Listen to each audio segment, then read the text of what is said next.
Buenas tardes, estimados estudiantes. El día de hoy aprovecho este espacio para poder explicarles algunos ítems de práctica para el examen que tienen este sábado de ciencias. También quisiera invitarlos a que vean el segundo video que está relacionado a tejidos animales y vegetales, en la explicación del tercer folleto. También importante que ustedes puedan leer todo el material que estuve diciéndoles que imprimieran durante todo el curso preparatorio para el examen. Y bueno, vamos a empezar. Una de las cosas que también antes de empezar quisiera comentar es que un compañero me estuvo preguntando en clases anteriores cuáles son las fórmulas que ustedes les facilitan al final del examen. La lista de fórmulas serían estas: la del movimiento y fuerza y trabajo, y también todo lo que tiene que ver con tabla periódica de los elementos, mas no les facilitan cada uno de los valores de números de oxidación para que ustedes lo tomen en cuenta y puedan aprenderse la mayor cantidad de números de oxidación posibles, tanto de números de oxidación de óxidos metálicos, de óxidos no metálicos y de los compuestos ternarios. Cabe destacar que hay algunos elementos que son muy comunes verlos en los ejercicios, como el hidróxido, o sea, OH, también el oxígeno, que el número de oxidación vendría siendo 2, el del oxígeno, algunos, algunos elementos metálicos como el carbono, el hidrógeno, em, bueno, todo lo que tenga que ver con calcio, elementos no metálicos, el fósforo, ¿verdad? Entonces, importante que ustedes tomen en cuenta esto para que puedan aprenderse en la mayor cantidad posible lo que son los números de oxidación de los cuadros que estuvimos resaltando en clases anteriores. Dicho esto, les invito también a ver el segundo video para que también vean parte de la materia del tercer folleto que les entra para el examen y que es importante que la información la tengan presente. Entonces, el siguiente ítem dice: lea la siguiente información. Una persona al caminar empuja el piso hacia atrás y el piso reacciona empujando a la persona hacia adelante. Entonces vemos que hay una fuerza que va, una flecha a mano izquierda, fuerza de la persona sobre el piso, y hay otra fuerza a mano derecha que dice fuerza del piso sobre la persona.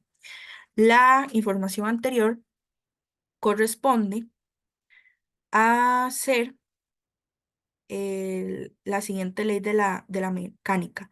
A, primera ley de Newton; B, segunda ley de Newton; C, tercera ley de Newton. Recordemos que la primera ley de Newton es cuando un cuerpo está en estado de reposo y hay una fuerza externa que hace que ese cuerpo pueda moverse. En este caso, no hay una fuerza externa que haga que esa persona se mueva, sino que la persona, ¿verdad? El ser humano está moviéndose por su propia cuenta.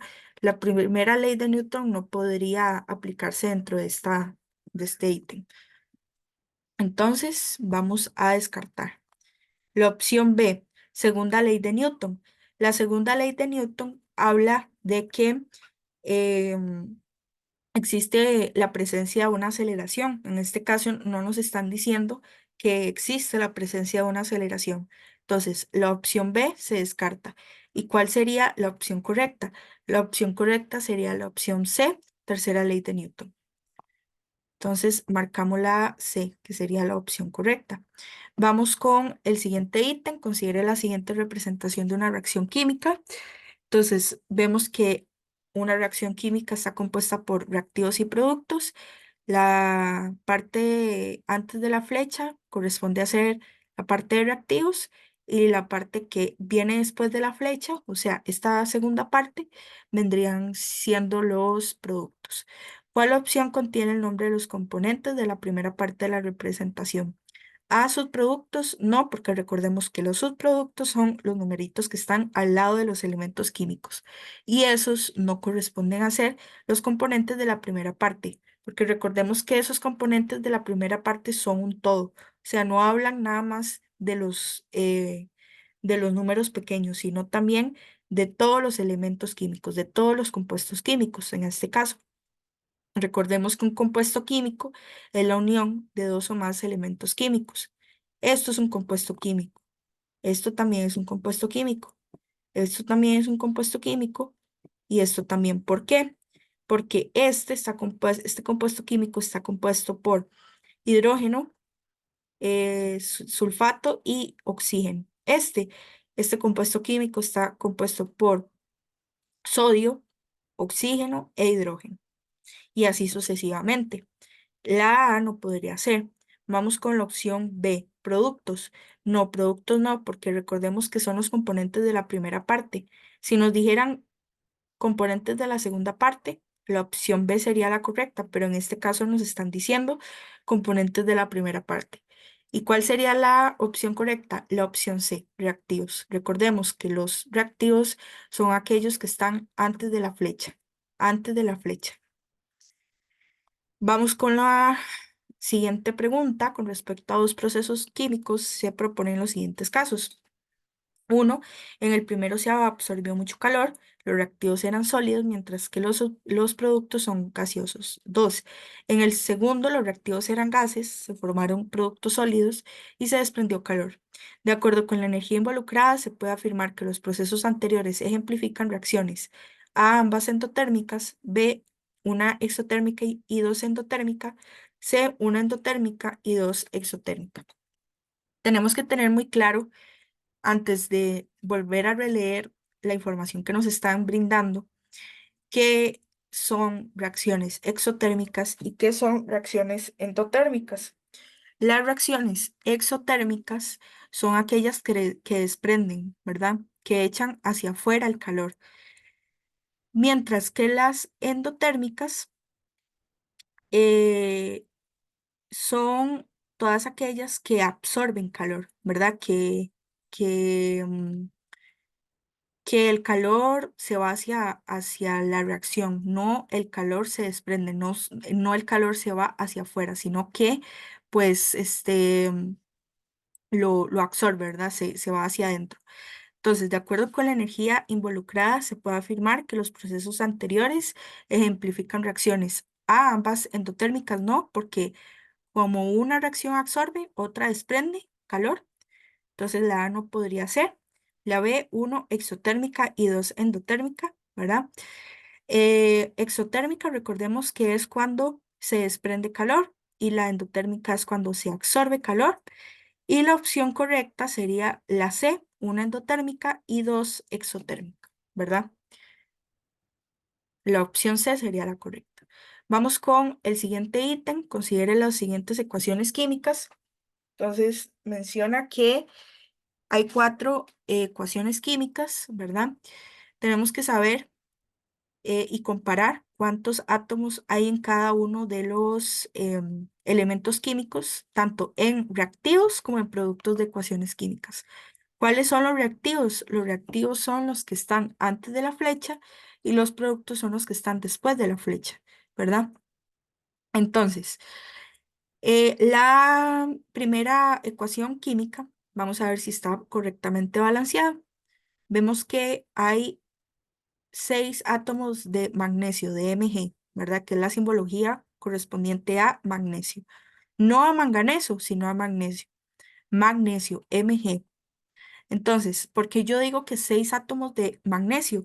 Porque recordemos que este número que está adelante va a influir tanto en el valor de magnesio, en Mg, en este caso, y de N, nitrógeno. Pero no podemos decir, sí, 2 átomos de magnesio. No, tenemos que multiplicar 2 por 3 por este numerito que está aquí, para nosotros saber cuántos átomos de magnesio hay. 2 por 3, 6. 6 átomos de magnesio. No vuelve a repetirse el magnesio en los reactivos. Entonces, vamos después de la flecha a los productos. 6 átomos de magnesio. ¿Se vuelve a repetir el Mg en los productos? Magnesio. ¿La simbología de magnesio? No. Ok, 6 átomos de magnesio. Vamos a ver los átomos de nitrógeno, de la N, que es la simbología de nitrógeno. 2 por 2. 4. ¿Por qué no podemos decir dos átomos de nitrógeno? Porque este numerito que está aquí va a influirme a nitrógeno, porque este número es grande, ¿verdad? Este 2 no me va a influir en magnesio. ¿Por qué? Porque este es un número pequeño y está al lado de la N, que sería nitrógeno. En este caso, este 2 me va a influir nada más en N, que sería nitrógeno. Entonces, recordemos que de acuerdo a las reglas de las ecuaciones químicas, 2 por 2, 4. Vamos a ver en los productos. Entonces, la N estaría aquí. Entonces, 4 y no hay un número al lado de N. Cuando no hay un número al lado de N chiquitito, se entiende que aquí hay uno imaginario. Entonces, 4 por 1, 4. Ok, vamos bien hasta el momento en balanceo de ecuaciones. Vamos a ver cuántos átomos existen en los reactivos del hidrógeno. H sería la simbología de hidrógeno, ¿verdad? Entonces, 12 por 2, de acuerdo a las ecuaciones químicas, se debe multiplicar este numerito grande con este número pequeño. 12 por 2, 24. Vamos a ver en el lado de los productos, ¿verdad? Recordemos que este número grande que está aquí me va a afectar tanto a magnesio, Mg, como a oxígeno, como a hidrógeno. Importantísimo, ¿verdad? Una regla de oro. Entonces, 6 por 2, porque este 2 me va a influir tanto en hidrógeno como en oxígeno, porque está encerrado entre paréntesis. Y cuando los elementos químicos están encerrados entre paréntesis, este 2 va a influir tanto en hidrógeno como en oxígeno. 6 por 2, 12, ¿verdad? Em, y veamos, en los productos también existe otros cantidad de átomos de hidrógeno, ¿verdad? Entonces, 4 por 3, 12. Nosotros, ¿cómo vamos a saber la totalidad de esa cantidad de átomos? Bueno, muy fácil. 6 por 2, 12, más 4 por 3, 12. Nosotros tenemos que sumar. ¿Cómo nos damos cuenta que nosotros tenemos que sumar la cantidad de aquí con la cantidad de aquí? Porque en la ecuación química hay un símbolo de suma que separa tanto los compuestos químicos de aquí como los compuestos químicos de aquí. Entonces, 6 por 2, 12, 12 más 4 por 3, 12, 12 más 12, 24. 12 por 2, 24. 24 átomos de hidrógeno. Vamos bien, tanto en reactivos como en productos. Vamos a ver la cantidad de oxígeno, de los átomos de oxígeno en reactivos. 12 átomos de oxígeno. ¿Por qué 12? Porque este 12 grande, número grande, me va a perjudicar tanto al hidrógeno como al oxígeno, la cantidad de átomos, ¿verdad? Y aquí, como no hay ningún número, ¿verdad? Se entendería que aquí hay uno imaginario. Entonces, 2 por 1, 2. 12 por 1, 2. Vamos a ver cuántos átomos de oxígeno hay en los productos. Entonces, 6 por 2, 12. Vamos a ver si hay más oxígenos. De ahí no, no hay más oxígenos. Entonces, la cantidad de oxígeno en los reactivos y en los productos sería 12. Tanto aquí, antes de la flecha, como aquí, después de la flecha. ¿Ok? Entonces, la ecuación química, la primera ecuación química estaría bien balanceada. La opción C, por método de descarte, y para no hacer, para ver cuáles, si la 2 y 4 estarían bien balanceadas, la descartaríamos porque vemos que la primera ecuación química está correctamente balanceada y en la opción C no viene la opción 1 en la primera ecuación química, entonces la descartamos totalmente. ¿Cuáles son las opciones que ya se nos presentan para ver cuál estaría buena? La A y la B. ¿Por qué la B no podría ser? Porque la ecuación química 4, la cuarta ecuación química, no estaría correctamente balanceada y la opción A, ¿verdad? Que ubica la primera ecuación química y la tercera ecuación química serían las correctas. ¿Por qué la tercera ecuación química estaría correctamente balanceada? porque hay 6 átomos de carbono, tanto en reactivos como productos. Si lo ven aquí, carbono C representa la simbología del carbono, la C. Hay 4 átomos de hierro, ¿verdad? Tanto en reactivos como productos. Fe es la simbología de hierro, Fe es la simbología de hierro. Hay 6 átomos de oxígeno en los reactivos y 6 átomos de oxígeno en los productos. Recordemos que este 6 me va a perjudicar a los átomos de carbono, en este caso C, y O, ¿verdad? En este caso oxígeno. Entonces, la opción correcta sería la A, 1 y 3. Este es uno de los ítems que me parece súper importante explicárselos y dice lo siguiente. Considere la siguiente imagen referente a la reproducción de las plantas. Vemos que hay un estolón de fresa, rizoma lirio, tubérculo papa. En el siguiente video voy a estar explicando a profundidad lo que vendría siendo cada una de las partes del tejido animal y el tejido vegetal. En este caso, tejido vegetal, que son las plantas, no de tejido animal. De acuerdo con la imagen anterior, se puede afirmar que representa la reproducción, A, la opción sexual, B, asexual, y la C por esporulación. Recordemos que la esporulación es un tipo de reproducción asexual, pero que se dan bacterias. Entonces, de una la descartamos porque no sería la correcta. La opción A y B, que son las que nos quedan. La opción A sería correcta o incorrecta. La opción A sería incorrecta, ¿por qué? Porque recordemos que la reproducción sexual es cuando existe la presencia de dos individuos, ¿verdad? Para que se dé un organismo nuevo. Pero en este caso, estas plantas se pueden reproducir por su propia cuenta. Y recordemos que la reproducción asexual es aquella que es cuando la planta se puede reproducir por sus propias capacidades. Entonces, ¿cuál sería la opción correcta? La opción correcta sería la opción B. ¿Ok? Vamos con el siguiente ítem. El vehículo espacial rover llega a la superficie de Marte. El planeta tiene un campo gravitacional menor al de la Tierra. Si el vehículo se mantiene íntegro al posarse sobre la superficie marciana, es correcto afirmar que con respecto a la Tierra, en Marte tendrá A, diferente masa, B, la misma masa, C, un peso igual a cero. Recordemos que en cualquier planeta, de acuerdo a la ley de gravitación universal, que está en el tercer folleto, ¿verdad? Donde viene tejido animal y vegetal también, que fue una de las pocas cosas que no nos dio tiempo de ver dentro de las clases. De acuerdo a la ley de gravitación universal, todos los planetas, la masa de todos los planetas en un cuerpo va a ser igual. Entonces, ¿qué quiere decir eso? Que si yo estoy aquí en el planeta Tierra, mi masa va a ser igual a si yo estuviera en el planeta Marte.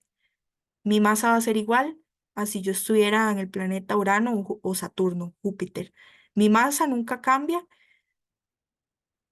y eso sin importar el planeta, ya sea Tierra, Saturno, Urano, Júpiter, ¿verdad? Entonces, de acuerdo a eso, de acuerdo a ese principio que mencioné anteriormente, ¿cuál sería la respuesta correcta? La respuesta correcta sería la B.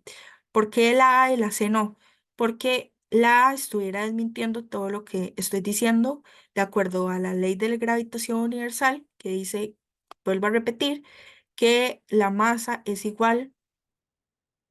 un cuerpo es igual al planeta donde se encuentre, ya sea en Marte, ya sea en la Tierra, ya sea en Urano, la masa siempre va a ser igual. La C no puede ser porque dice un peso igual a cero. Recordemos que el peso y la masa son conceptos totalmente diferentes. Cuando nosotros decimos, ah, sí, voy a pesarme, voy a ver cuántos kilos subí, ¿verdad? Entonces usted agarra una báscula y se pesa. Usted no se está pesando, usted está viendo a ver cuánta masa ganó, no se está pesando. Entonces, la opción correcta sería la opción B, de acuerdo a todo lo que menciona la ley de gravitación universal. En el tercer folleto, recuerden leer todos los materiales que yo les proporcioné en el curso.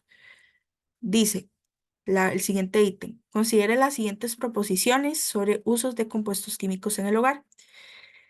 Uno, combatir la acidez estomacal. Dos, útil como anticongelante. Tres, condimento de ensaladas. ¿Cuáles se refieren a usos del vinagre cuyo principal componente es el ácido acético?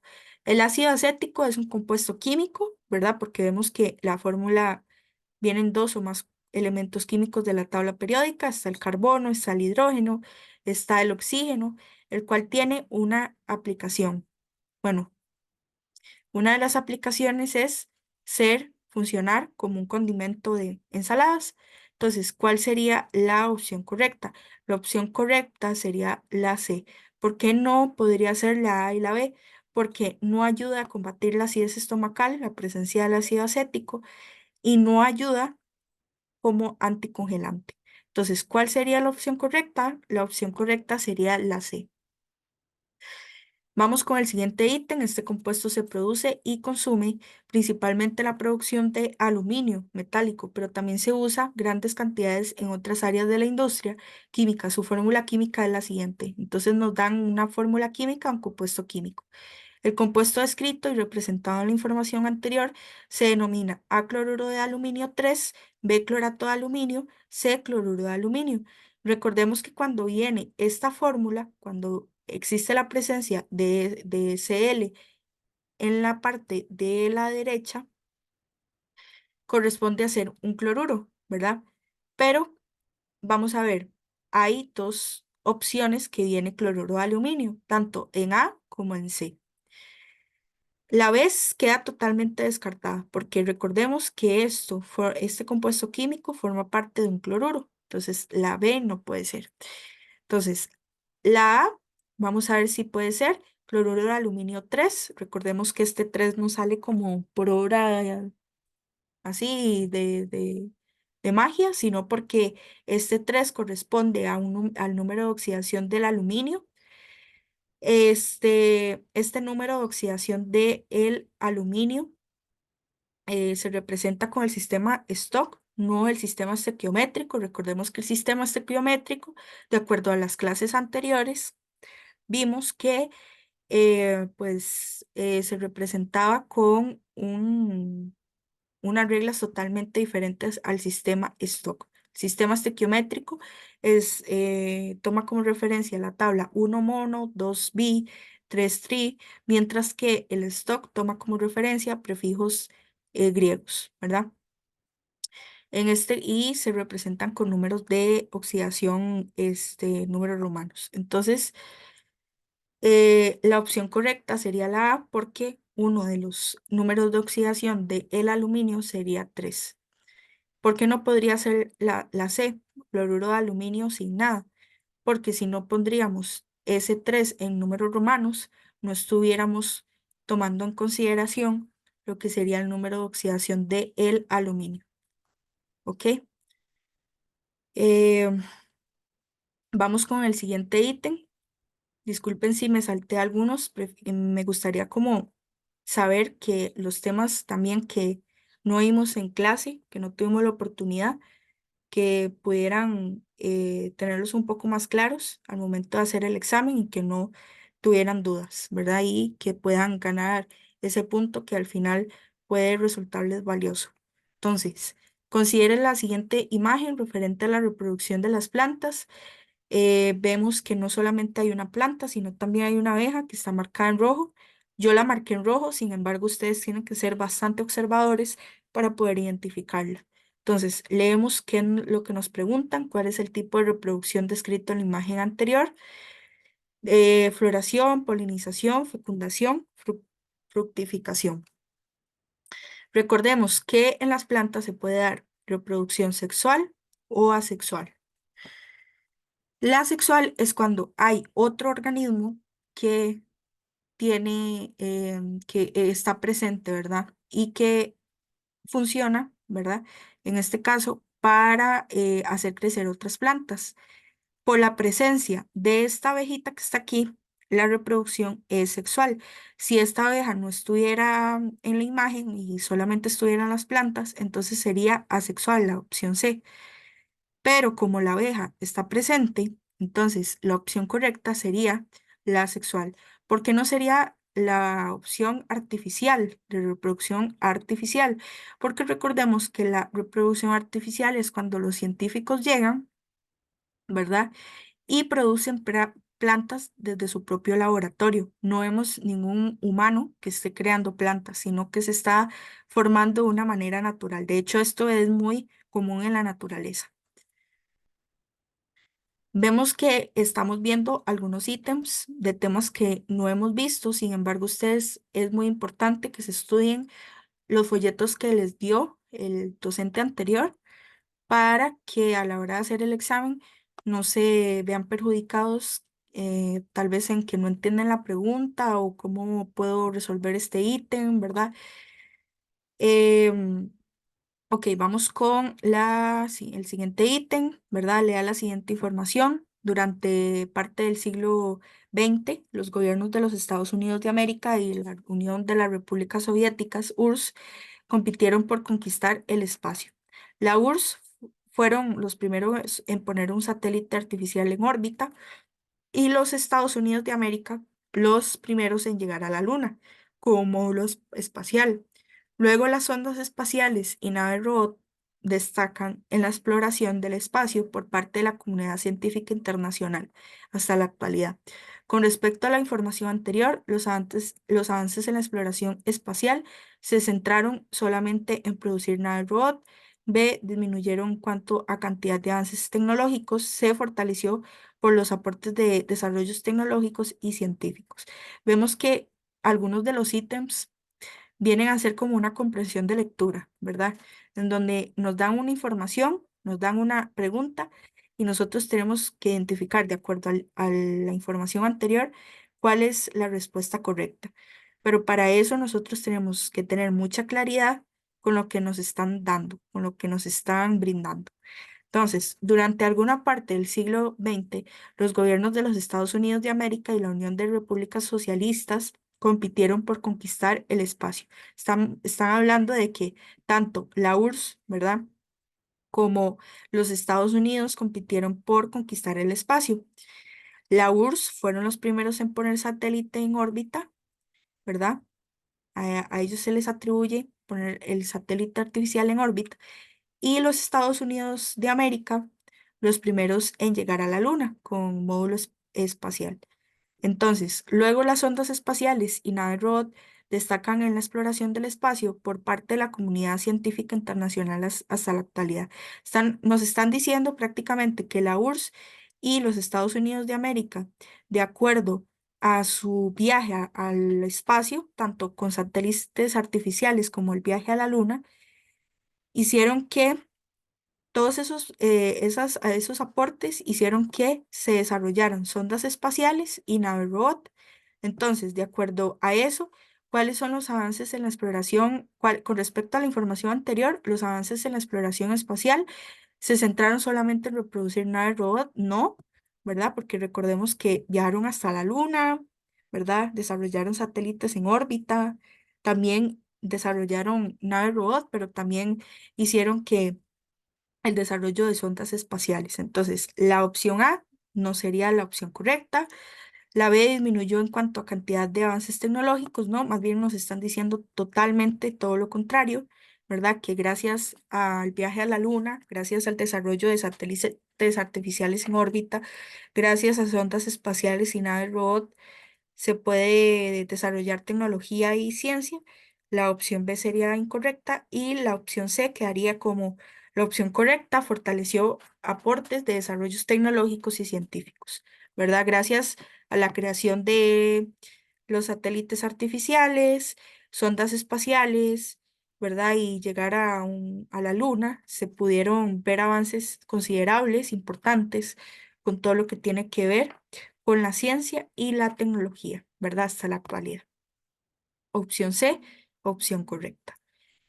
Lea las siguientes afirmaciones relacionadas con el campo gravitacional. Este sería el último ítem que voy a explicar. Del sistema solar, uno es directamente proporcional a la masa del planeta, es decir, los que tienen más masa tendrán mayor campo gravitatorio en la superficie. Dos, se debilita en la medida en que los planetas se encuentran más lejos del Sol. El campo gravitacional de los planetas exteriores es más débil a medida a medida que un cuerpo con masa se aleja del centro del planeta, percibe que el campo gravitacional se debilita. De las afirmaciones anteriores, ¿cuáles son verdaderas? A, 1 y 2, B, 1 y 3, C, 2 y 3, ¿verdad?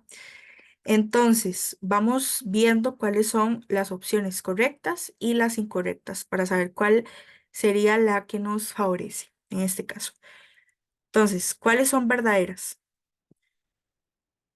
La primera dice, es directamente proporcional a la masa del planeta, ¿verdad? El campo gravitacional. Campo gravitacional es directamente proporcional a la masa del planeta, es decir, los que tienen más masa tendrán mayor campo gravitatorio en la superficie. Esta sería correcta porque de acuerdo a la ley de gravitación universal, el campo gravitacional es directamente proporcional a la masa del planeta. ¿Qué quiere decir esto? Que si, por ejemplo, el campo gravitacional aumenta, ¿verdad? La masa del planeta, bueno, tiene un aumento, ¿verdad? En este caso, la primera sería la opción correcta. La 2 dice se debilita a la medida que los planetas se encuentran más lejos del Sol. El campo gravitacional de los planetas exteriores es más débil. Esta no sería correcta. ¿Por qué? Porque imagínense que haya un planeta muy alejado del Sol. Eso no quiere decir que el planeta, por más lejos que esté del Sol, el campo gravitacional es más débil. No, eso no tiene que ver con eso, porque de acuerdo a la ley de gravitación universal, cada uno tiene sus características, cada uno de los planetas tiene sus características y sus aceleraciones. Y la 3, a medida que un cuerpo con masa se aleja del centro del planeta, percibe que el campo gravitacional se debilita.